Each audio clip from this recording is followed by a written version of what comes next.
Набираю для узора нечетное число петель. Я набираю самым обычным классическим набором.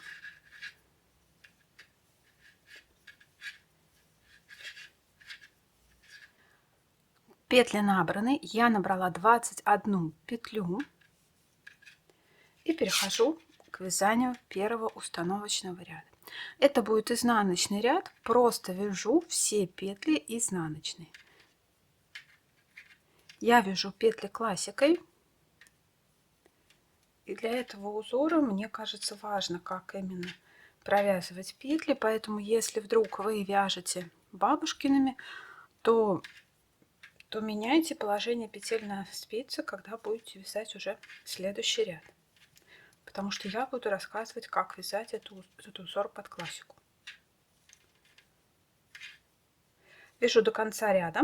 Последнюю кромочную я делаю всегда лицевую, вы можете делать так, как вы привыкли. Следующий ряд будет уже ряд узора, первый ряд узора. Первую петлю снимаю, дальше у меня как бы идет лицевая петля, и следующая тоже лицевая, да, здесь все лицевые, но смотрите, здесь я буду чередовать. Итак, подхватываю петлю из нижнего ряда, вот так, ставлю ее на левую спицу и провязываю лицевой. А следующую петлю, текущую лицевую, из этой колонки я снимаю тоже как лицевую, вот так. Петлю за ней просто провязываю лицевой и чередую так до конца ряда. Петлю из нижнего ряда подхватываю и ставлю на левую спицу, провязываю лицевой. Следующую петлю снимаю как лицевую, а следующую провязываю лицевой. Опять петлю из нижнего ряда провязываю лицевой, текущую лицевую снимаю как лицевую и следующую петлю провязываю просто как лицевой. Работаю так до конца этого ряда. Последняя петля в узоре у меня получается это петля, где я подхватываю нижнюю петлю, провязываю лицевой, текущую снимаю как лицевую и в кромочную я вяжу лицевой.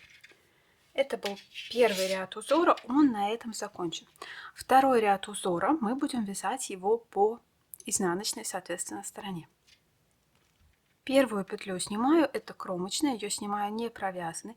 Дальше идет вот 2 петли рядышком. Их хорошо видно.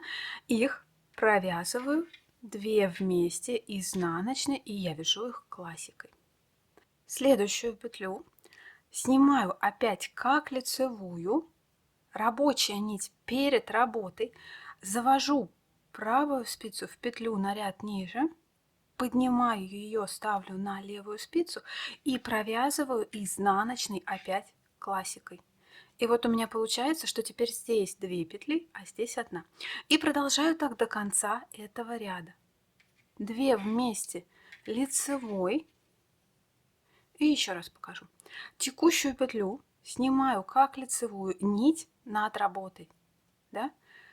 Завожу спицу в петлю на ряд ниже, ставлю ее на левую спицу и провязываю изнаночной. И опять 2 вместе изнаночной. И снова увожу нить над работой, да. Теперь вот эту петлю снимаю как лицевую, поднимаю петлю из нижнего ряда, ставлю ее на левую спицу и провязываю изнаночной. 2 вместе изнаночной. Работаю так до конца этого ряда. Следующий ряд, это третий ряд, он будет похож на первый, немножко здесь будет 2 вместе лицевой, да, в первом ряду этого пока еще не было. Первую петлю снимаю как кромочную, и вот дальше опять я смотрю, вот у меня петля из нижнего ряда, вот я ее вот так подхватываю правой спицей и ставлю на левую спицу и провязываю лицевой. Текущую лицевую снимаю как лицевую, а дальше 2 петли из одной точки, их 2 провязываю вместе. лицевой. И снова петля из нижнего ряда. Видите, она здесь скрещенная, так и должно быть. Ставлю ее на левую спицу, провязываю, текущую петлю снимаю и дальше 2 вместе лицевой. И опять петля из нижнего ряда, ставлю ее на левую спицу, провязываю лицевой, текущую петлю снимаю, 2 вместе лицевой. Снова петля из нижнего ряда, ставлю ее на левую спицу, провязываю лицевой, текущую петлю снимаю как лицевую, 2 вместе лицевой. И работаю так до конца этого ряда. Третий ряд готов. Следующий ряд, четвертый.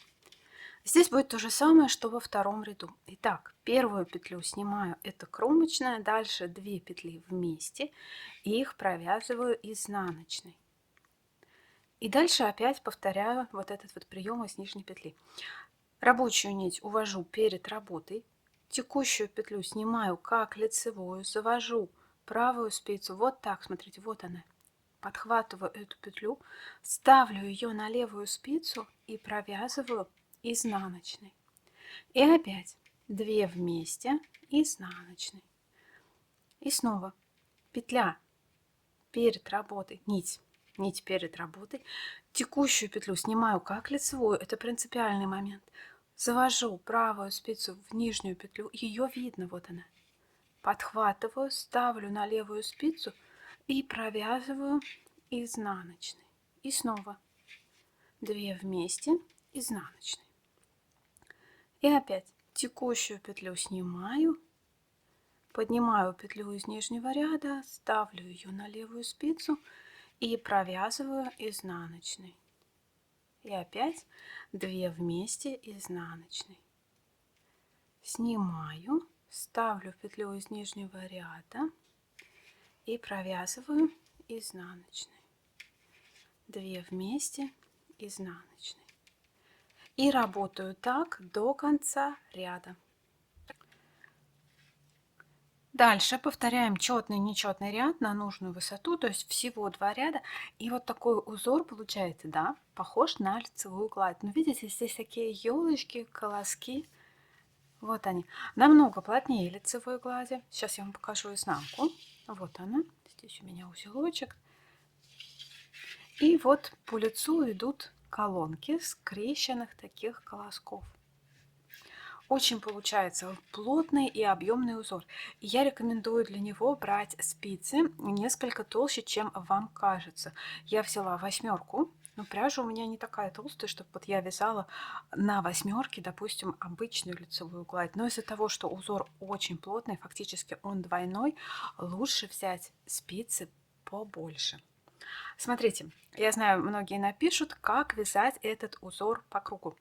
Я не буду показывать, здесь все просто. Когда вы вяжете по кругу, повторяем лицевой ряд в шахматном порядке. То есть 2 раза делаем лицевой ряд, но в шахматном порядке относительно предыдущего ряда. Но и это еще не все. Смотрите, этим же приемом, такими вот елочками, у меня есть связанная резинка. Видите, здесь 2 стороны, и получается колоски по обе стороны. Есть по кругу, есть поворотными рядами. Тот же самый прием с подхватом нижней петли, только видите, здесь получается лицевая гладь и изнаночная гладь по изнанке. А здесь получается резинка 1 на 1 такими колосками. Естественно, ссылки вот на это видео я тоже вам оставлю внизу в описании. Там будет как вязать по кругу, и там же будет как вязать поворотными рядами. Надеюсь, что вам понравилось это видео. Заранее спасибо за ваши лайки, за то, что смотрите мой канал. Оставляйте комментарии и лайкайте это видео. Спасибо за внимание. Пока-пока.